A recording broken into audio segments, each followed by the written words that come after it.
আসসালামু আলাইকুম। আমরা প্রতিটি মানুষই সোনার বাংলাদেশ চাই, অথচ আমি আপনি কি সোনার মানুষ? এটা আমরা নিজেকে প্রশ্ন করি। আমরা কি সোনার মানুষ হতে পেরেছি? অথচ আমরা সোনার বাংলাদেশকে সোনার বাংলায় রূপান্তর করতে চাই। এটা যদি আমরা করতে চাই তাহলে সর্বপ্রথম আমাকে আপনাকে সোনার মানুষ হতে হবে। আমাদের নিজেদের পরিবর্তন করতে হবে এই দেশের জন্য। তারপরে ভাই এই দেশটা হবে সোনার দেশ, সোনার বাংলাদেশ। আমার সোনার বাংলাদেশ, আপনার সোনার বাংলাদেশ। মুখে যতই বলেন সোনার বাংলাদেশ, সোনার বাংলাদেশ হবে না। আগে আপনি নিজেকে সোনার মানুষ করেন, আমি নিজেকে সোনার মানুষ করি, নিজেকে পরিবর্তন করি, তাহলে এই দেশ হবে সোনার বাংলাদেশ।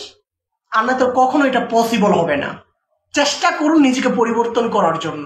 এটি পরিবর্তনের সময় চলে এসেছে আমাদের সবার। আসসালামু আলাইকুম।